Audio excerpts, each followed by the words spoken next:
Welcome to CSE Guru. In this session, we will discuss about the topic eliminating ambiguity in compiler design. A grammar is said to be an ambiguous grammar if for any string it derives more than one parse tree or more than one leftmost derivation or more than one rightmost derivation. So, if you are allowing the ambiguous grammar, it will create parsing complexity and it will affect the other phases of the compiler. So it is required to convert an ambiguous grammar into unambiguous.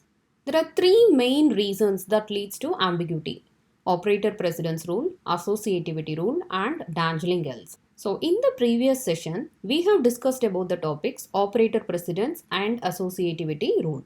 In this session, we will discuss about dangling else. So the ambiguity can be eliminated by rewriting the grammar or use ambiguous grammar with additional rules. Next, dangling else. What do you mean by dangling else? In a program, if there are more than one if statement, then the else part matched with the wrong if statement. That will lead to wrong answer. That is called dangling else. For example, consider this if statement in the source code. There are two if statements. So the flow of the program is, if the first if statement is true means it will go here and it will check the second if statement condition. If this condition is also true, it will execute the statement yes1. Suppose if the first condition is true and the second condition fails means it will execute the else part. That is, if the first condition is true, it has to execute this whole if else statement. And if this condition is fails means it has to come and execute the other statements. If in a program, if you forget to specify this as a compound statement, this else statement will be matched with this wrong if statement. That is, if this condition fails means this else part will execute. But that is a wrong match. So this is nothing but the dangling else. Now consider the following dangling else grammar. That is, statement derives if expression then statement. So this is nothing but the simple if statement. Or if expression then statement else statement. So this is not, the second production rule is nothing but the complete if else statement. So first production rule is simple if statement and the second production rule is complete if else statement. And the other represents the other statements in the program. This is actually the example for dangling else grammar. So the compound conditional statement of the above grammar is, if this expression E1 is true means this statement has to execute yes1, or that is else if expression 2 is true means the statement es2 has to execute. Suppose if this expression 2 is false means the statement s3 has to execute. So accordingly, the compound conditional statement is if E1 then S1. So this is actually the first production rule, or otherwise. So we are including else here.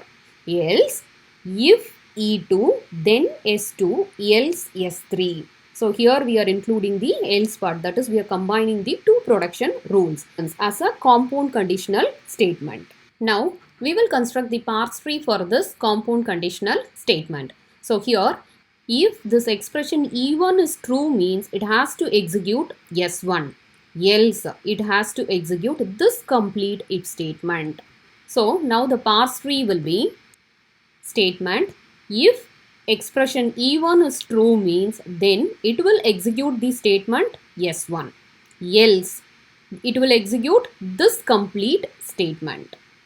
So if expression 2 is true means then it will execute the statement S2, else it will execute the statement S3. So this is the parse tree for this compound conditional statement. Now consider this as an input string. If E1, if the expression E1 is true means it has to execute this complete if statement. That is, if E2 is true then it will execute S1, else it has to execute S2. So if you are considering this string, there are two possible parse trees for this string because of this dangling else problem. Now we will construct the first parse tree, that is, if expression 1 is true means then it has to execute this whole statement. Then This statement is nothing but if expression 2 is true, then it will execute statement S1, else it will execute statement S2. So this is the first parse tree.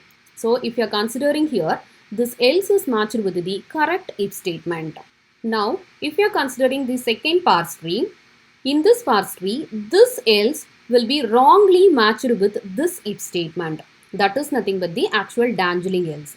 That is the second parse tree. So if you are considering here, if the expression E1 is true means, then it will execute this if statement. If expression 2 is true means, then it will execute S1. Suppose if the expression E1 is false means, it will wrongly match with this else statement and it will execute the statement S2. That is the second parse tree. So here if you are considering, if expression E1 is true means, then it will execute this statement. This statement is nothing but if E2 then S1. Otherwise, if this expression E1 is false means, it will execute the else statement. This is nothing but the S2 statement. So if you are considering here, if the expression E1 is true, then it will execute this statement. That is this complete statement. If expression 2, then S1. Else it will execute the statement S2. Now if you are considering, this else part is wrongly matched with the first if. So this is nothing but the dangling else problem. So in a programming language, if you are considering, the first parse tree is preferred because match the else statement with the closest then. That is nothing but the actual rule. The second parse tree is nothing but the parse tree due to the dangling else problem. So this given grammar is an ambiguous grammar. So to convert this ambiguous grammar into unambiguous grammar, we need to rewrite the given grammar. So rewrite the dangling else grammar as an unambiguous grammar. So the rule is, we are considering the statement as matched statement and open statement. So matched statement is nothing but if expression is true, then it has to execute matched statement. Else, if expression is false means, then also it has to execute the matched statement. So if you are considering this matched statement, it is nothing but the perfect if else statement or otherwise the other statements in the program. Next, open statement is nothing but if expression is true, it has to execute only specific statement. There is no else part. So this is nothing but the simple if statement. So simple if statement is nothing but an open statement. Or if expression is true, then it has to execute the matched statement. So matched statement is nothing but the perfect if else statement. Else it has to execute the open statement. So open statement is nothing but either it will be a simple if statement without the else part or the if statement with matched statement for the true condition and open statement for the else condition. That is nothing but the open statement.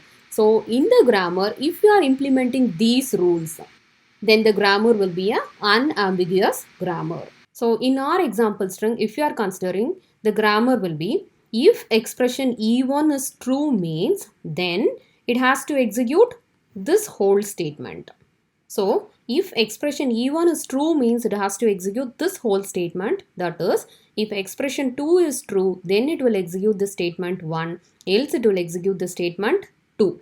So if you are considering, this is nothing but the matched statement and the whole if statement is nothing but the open statement. So while writing the grammar, we have to implement the production rules accordingly so that we can eliminate the dangling else problem. Thank you for watching this video.